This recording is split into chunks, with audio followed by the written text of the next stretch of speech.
Welcome back to the video lecture series for Introduction to Data Programming using Scala.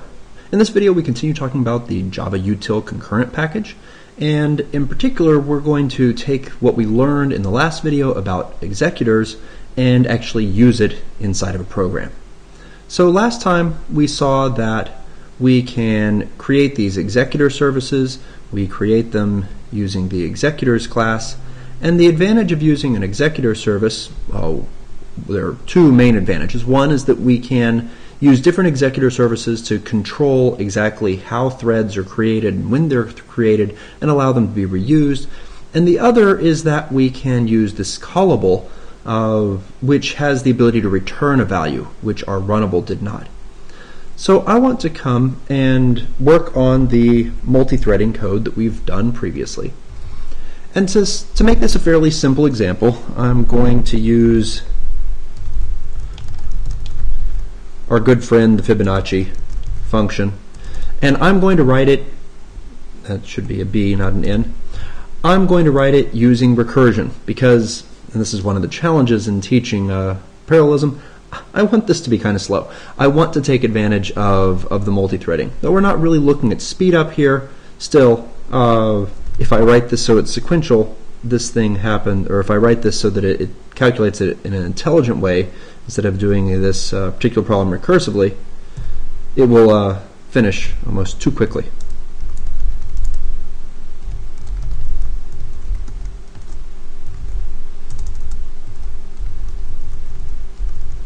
Okay, so there we have our recursive Fibonacci defined, and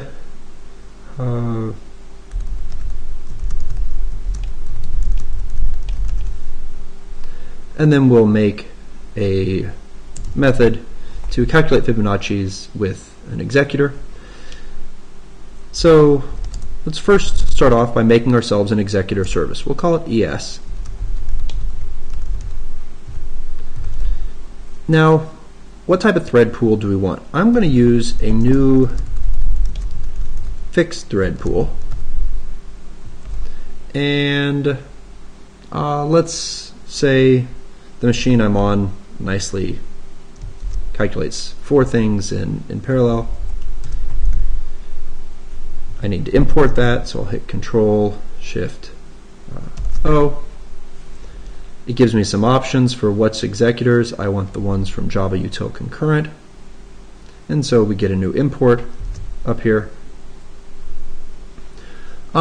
Okay, so I have an executor service, and what I want to do is I want to have this run through and calculate maybe the Fibonacci numbers from 30 down to 15. So I'm going to start with the big one, the one that takes the longest to do, and I'm going to end with the small one that should calculate quickly.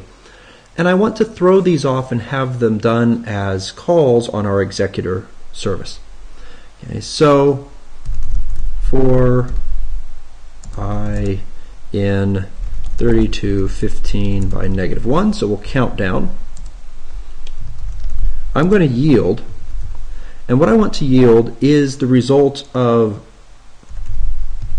submitting a callable to our executor service.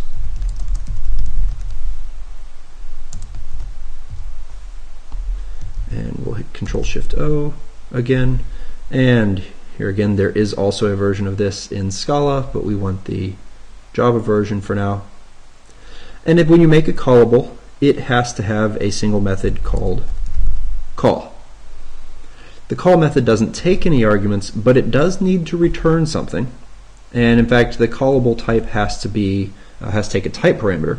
So what are we calculating? Well, we're calculating Fibonacci numbers, so I'm going to make it return an int.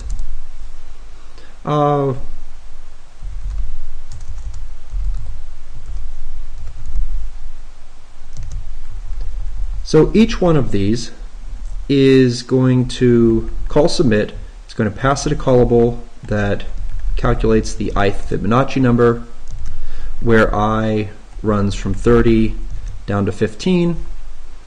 And remember, what submit returns to us is a future object.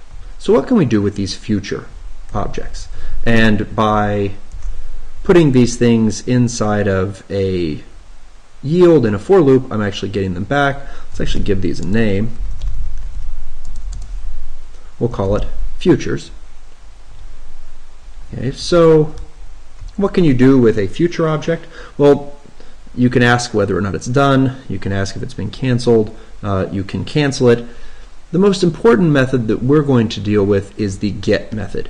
When you call get on a future, if you call this version of get, it simply blocks and waits until the task has been completed, and once it's been completed, you get back the value for it.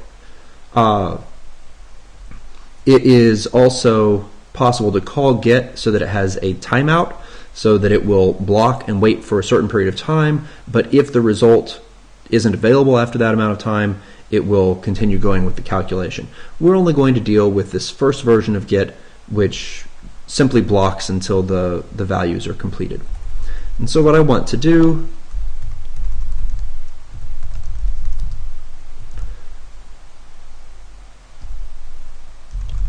we'll see if I can do this with the underscore. I'm going to give it a name, F, for a future. Okay, so what I'm going to do here is for each one of these I want to print line out the value of f.get. We'll make it so our main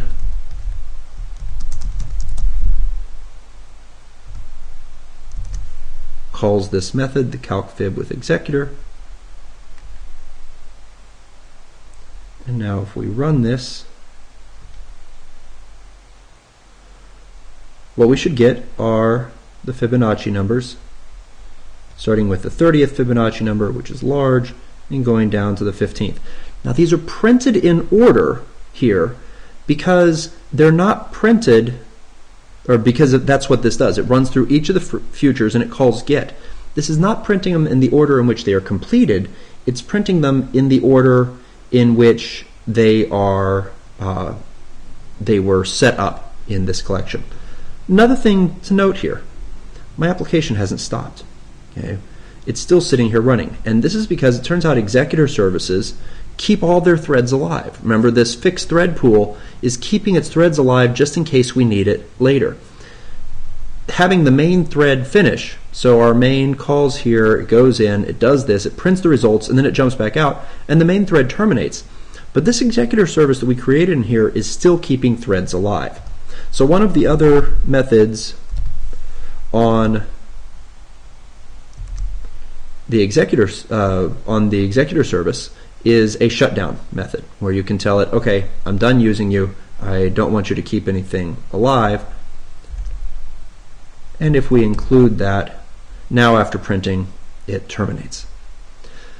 Just to make it clear, I actually want to add a little bit of complexity inside of here and make it so that our call not only does the call, but it also prints it.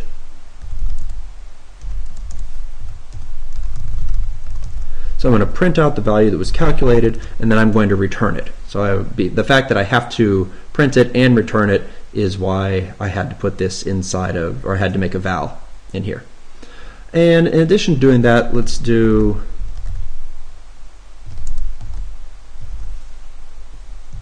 put a little bit of formatting in there, just so that we can tell the prints from the calculations and how they are separate from the prints down here of the actual values, just in case they're interleaved, because we are multi-threading this.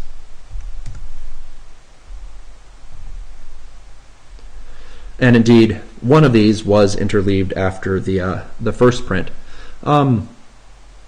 So the order in which they are calculated, as we would expect, because this is multi-threaded, does not necessarily correlate with the order in which they were given out.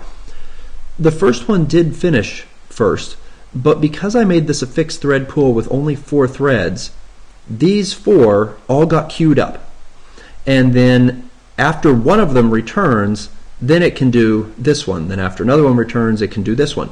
So it's really not possible, for example, for this calculation, or it's very hard for that calculation to compete with this calculation, because they won't all be spawned at the same time. So because I only used 4 threads, the order in which they calculate is closer to the order from greatest to least. As you can see, there's a little bit of swapping around in there. If I were to increase the number of threads, so instead of going to 4, let's say I go up to 8, it's likely that that's going to cause my processing to happen in a less ordered, in fact, clearly in this run, the largest value, which was the first thread that we created, doesn't actually finish calculating until many others have gone. Here now it was the first 8. So 1, 2, 3, 4, 5, 6, 7, 8. So down to that, these were all spawned kind of at once, and then the others had to wait for some of those other threads to finish. So the first one that is printed has to be part of the first batch. By making it so that it's 8 long, we've reduced the chances that this first number is part of that batch. So anyway, this gives you a brief introduction to how you can use executor services, how you can use the futures, and how you can get back values from them. And we're going to continue looking in the java.util.concurrent package in the next video, where we'll talk about some of the data structures that they provide for you to make it easy to do common activities.